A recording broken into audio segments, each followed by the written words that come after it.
to the next in our series of fireside chats. It's a day in which we could probably do with lighting the fire if it was still an operational fireplace, but it's a great pleasure to be joined today by our preacher for the pre-recorded Eucharist for the seventh Sunday of this great Easter season, Revd Canon Philip Muston. Phil, thanks for being with us and for preaching this morning, and it's nice to have a bit of a chance to get to know you, although you're a very well-known figure around the diocese. You've served not only as Archdeacon of the Western region for many years when you were Rector at Warragul, but several times as Administrator of the diocese in two interregums, probably in the space of 4 or 5 years. Yeah. In that role, of course, you travelled the length and breadth of the diocese and helped the diocese to connect with the wider church. So a well-known figure not only in our region but around the Anglican Church of Australia. Phil, tell us a little bit about what that role involves. I think it was just over 2 years ago that I had a call from you telling me that I've been elected Bishop of Gippsland. I think I've just about recovered. Here I was, minding my own business. I think I was in a liturgy commission meeting or something, and I fell through the floor. But obviously, that was part of your role, was to chair that process. Tell us a bit more about the role of administrator. Well, in some ways it was like trying to do your job without having the authority of a bishop to do it. But it was an interesting time. I mean, the first time was just after Bishop John died, and we were all in shock, and myself included, for the first part. But everyone gathered around and was pretty supportive. And then I was amazed 3 years later, doing it again for another 9 months, how much things had changed, just in technology and in the staffing of the diocese and so on. So it was a different experience again. But I think I learned, I got a little bit of an insight into what it's like for you and your role. You have to make very difficult decisions. You make them on the basis of all sorts of confidential information, and then when you get criticised for the decisions, you can't explain why you made them because of all these confidential aspects to it. So it's I'm hiding to nothing. Thanks for your depth of understanding and insight. It's deeply reassuring. Phil, you mentioned that the first experience of being administrator was just after Bishop Johnny Mac died, unexpectedly and tragically, far too young. That was obviously, as you mentioned, a period of profound grief for the diocese and for individuals like yourself who knew John well. Tell us a little bit about the man and his ministry here. Well, he was a great guy, and a real kind of Aussie battler. The thing about him was he had an amazing mind, and occasionally, that would kind of surface, and you realise that he wasn't just an ordinary Aussie battler. But we'd known each other since our teens, when we were both kind of, trying to fit into the church and struggling with that. And we got on well together because we were both kind of teenage rebels, I guess. But and then we were both into music, so we used to sing together. Our first gig together was actually in Fish Creek. How funny. We didn't realise that one day we'd both end up in Gippsland. Yeah. We used to go down to Loch Sport to write songs together. Yeah, wow. Yeah. Wow. So that was Mac, and our lives took us in different directions. We always kept in touch, always dropped in on each other when we could. Yeah. So it was one of the great days of my life was when he was elected bishop, because he came into the process as a kind of outside roughie, you know. And to see it all play out and John be elected, it was just a stunning thing. Yeah, fantastic. And John, of course, had worked in Redfern in Sydney and obviously had a real heart for First Nations people. And I think it was John who got Aboriginal Ministry going in a new phase in the diocese here. And I think John was the person who really drew Phyllis Andy into ordained ministry. And you now work with Phyllis at Lakes. And she's an associate of the parish where you're now the rector, Lakes and Metung. So you get to see Phyllis's ministry in a way that a lot of people don't, I think, because the ministry that Phyllis and Kathy do is often kind of hidden. It's not your traditional kind of parish, visible ministry, leading worship and that kind of thing. Tell us a little bit about your sense of what Phyllis does in her community in the eastern region of the diocese. And this, of course, is as we approach Reconciliation Week, and we're looking forward to having a chat with Phyllis and Kathy themselves, next week. But tell us a little bit about your sense of Phyllis's work. Well, Phyllis does what only Phyllis can do. She's not only an ordained Anglican priest, but she's an elder in the community, Auntie Phyllis, and has great respect from all generations of Koori people and around East Gippsland and further up the coast. So she's busy, and I think for Phyllis those two roles are, they're blurred a bit. She's being a priest when she's being an elder and vice versa. Yeah. And her work's just really in the community, meeting with people, being a counsellor and a guide to her people, funerals when they happen, big events. People come from everywhere, they're huge things, and they take a lot of preparation. So Phyllis is involved very much at that level. It's a very taxing ministry, isn't it? It is, and all on a part-time stipend, which, she has to struggle to manage on. So we try and help where we can. Yeah. And what's your sense, Phil, of why that's so important to us as a church and as a diocese to support Aboriginal ministry? Why does it matter that we do that?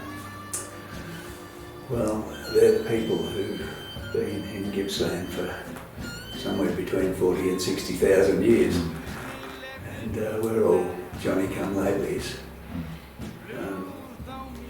We need to honour the First Peoples and get to know them and their culture as much as we can. And that's been, for someone of my age, that's been a new thing, because we were never taught in school anything about the 40,000 years. It's been quite a journey, hasn't it? At each of my schools, even my primary schools, there were lots of Aboriginal kids. Even in Mooney Ponds there were Aboriginal kids, but they didn't identify as such, and we didn't think of them as such. And now there's been this tremendous catch-up period, dating back perhaps to the Redfern speech that Paul Keating famously gave. A growing awareness of what we owe to Aboriginal people. For me, I grew up partly in the Northern Territory, and in the time just after the 1967 referendum. And people were flooding into Darwin, and they were able to drink in public for the first time, and they had no experience of that. And,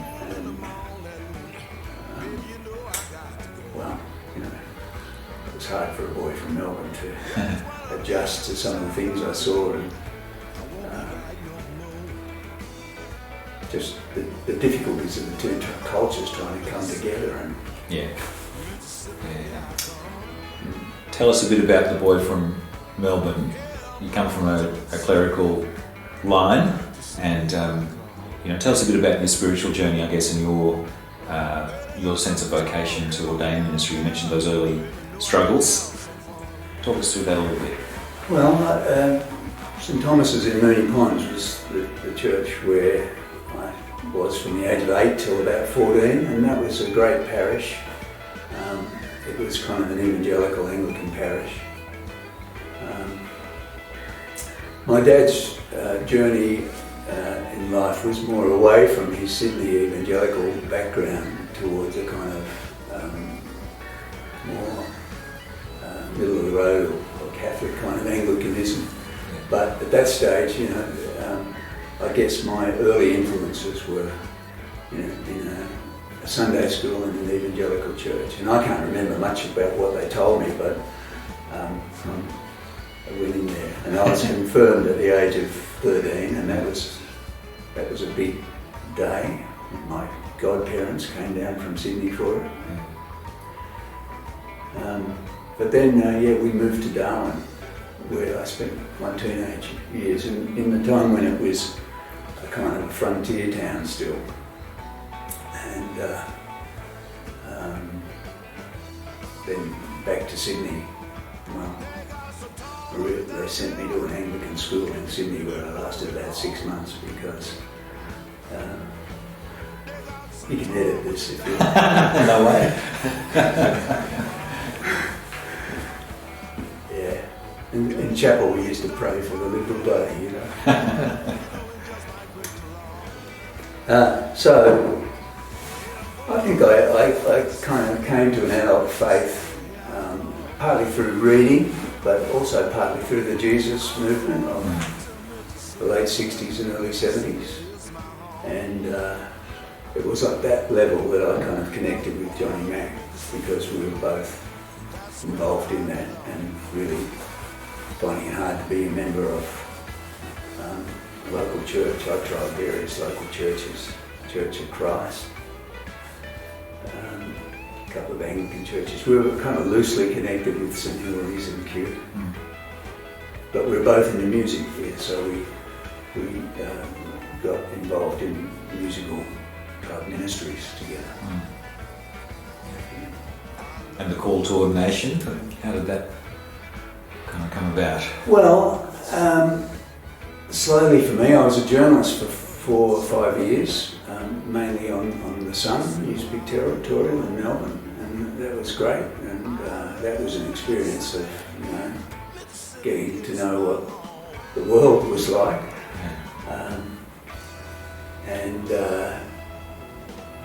But after a time I started to get a bit dissatisfied with, just watching and observing what other people were doing and not, a whole lot of things that come together to make up a call. I remember one day the big honcho of the Salvation Army was retiring after many years. He was the head of the Salvos in the Southern Hemisphere, and we did an interview, as you do with a person who's retiring. And at the end he looked at me and he didn't know I was a Christian.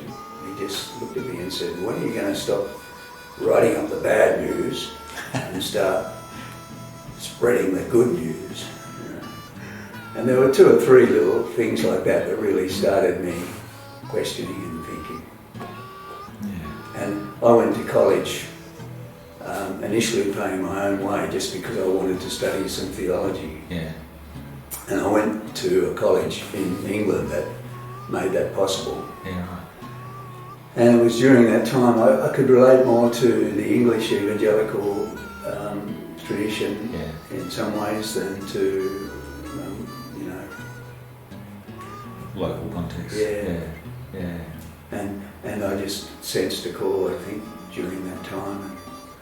Bishop Jim Grant had been very good with me in terms of encouraging me along that path. He's had a couple of honourable mentions in this series, dear man, of blessed memory. Yeah, that's great. And Archbishop Bob Dan was very encouraging me when I was ordained and in a curacy, and getting myself, being outspoken and getting myself into strife, and he would back me up. You know. So what were you passionate about? What were you being outspoken about in those days? I don't know, but it tended to upset the principals of Anglican schools who would write to him. I honestly can't remember the details, but there was a fire in your belly, I gather, and and at that time, there was a very corrupt Richmond council, and Jack Humphrey, my rector, and I were kind of on the side of opposing that, and I got a proverbial brick thrown through my window. So I had a really good first curacy with Jack Humphrey, who became a lifelong friend of mine at St Stephen's in Richmond.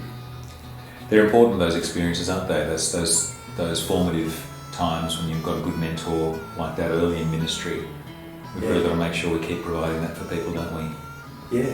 Even when it's harder to find places for people to serve curacies, that's a really important part of the journey. Well, I think so, and Jack's method was, he just said, look, just come along with me and watch what I do, and then after a while we'll start doing it together. Yeah. And so it was kind of like an apprenticeship.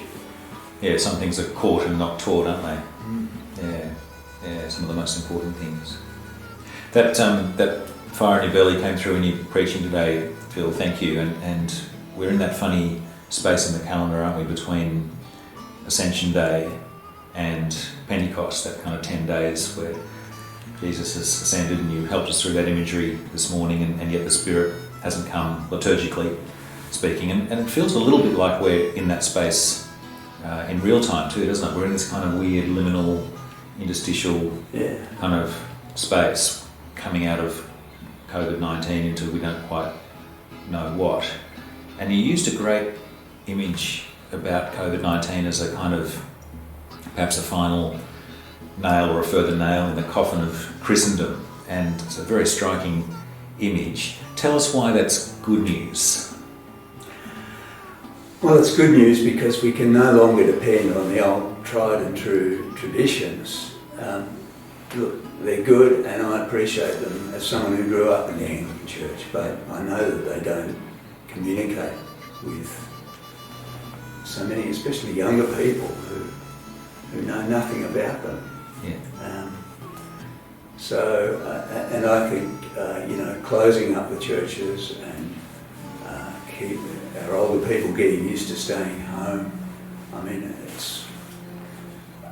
we're struggling anyway in Christendom, aren't we? I think that Christendom's, from the time in the 60s, I've been watching it slowly die, and I think this will just give it a real kick along.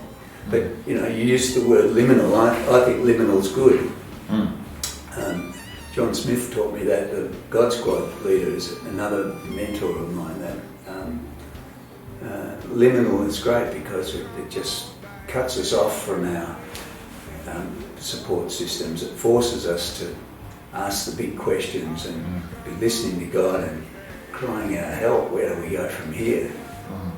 Open to what might be. Yeah. And to be able to make big changes because we've burned some bridges with our past. Yeah, the Christendom model really assumes that there's that kind of cultural process of induction happening all the time into those traditions, and when that breaks down, the model itself struggles, doesn't it? Because there's kind of no way in for people. No. Yeah, to access the language and the symbolism and so forth. We can't assume anymore that just comes, that people grow up with that like mother's milk. We don't live in that world anymore. I agree. Yeah. And Phil, you helped us pick that last hymn today to the great tune in Woodlands, filled with the Spirit's power. That image of the early church really being sent out into the world with that fire in the belly to continue the mission of the risen Lord, the risen and crucified one. what do you think the Spirit might be sending us out to do and be as we kind of emerge from the experience of the first few months of this year? Any ideas? Well, I'm trying to find out. Yeah. And so we all. Yeah. And praying, you know, because I'm not an extrovert. It's difficult for me just to go out into the marketplace and do what you know, someone like John Smith could do. But I think somehow we have to involve ourselves in going out rather than expecting people to come in. You know, the question is no longer how can we get people to come to church, it's how can we get a church to go out into the community, and how can we communicate the good news of Jesus in ways that don't sound kind of... I mean, we'll always turn a lot of people off just because of the nature of the gospel, but we want the ones that God's calling, we want to be able to hear that clearly and be attracted to it. Is that because as good news, the gospel isn't always nice news? Yes. Yeah. Yeah, and to some people it's weird news. Or Yeah. It's you know, think about it, the incarnation of Jesus.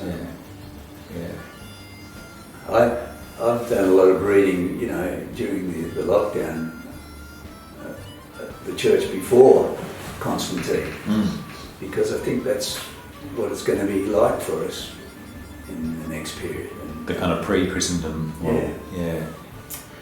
And it did take a lot more of a radical commitment to be a Christian in that first 300 years or so. Yeah. And yet that was the time when the church grew. Yeah. I love the way it was during they had two big pandemics, one in about 150 and one in about 250. Yeah, wow.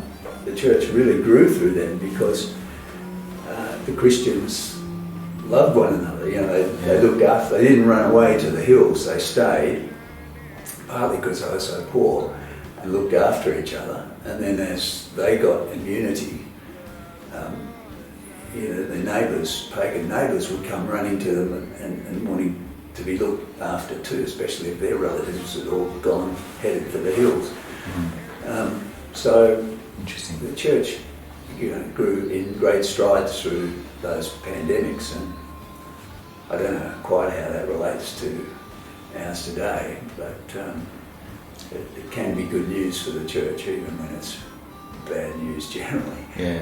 Yeah, a sort of opportunity to reset, kind of attend to the basics in some way. Yeah. My, how those Christians loved one another. I think it was Tertullian who said that, and it's such a key thing.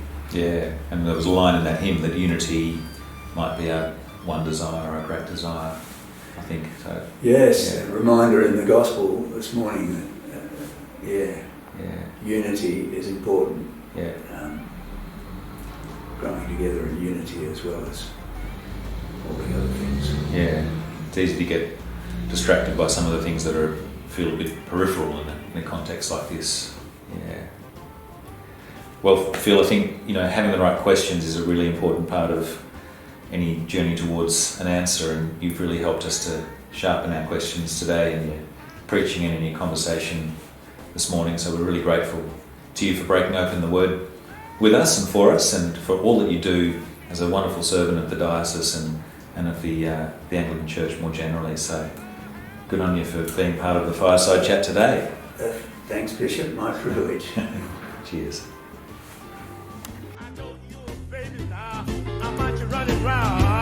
You won't be my one, I'm gonna put you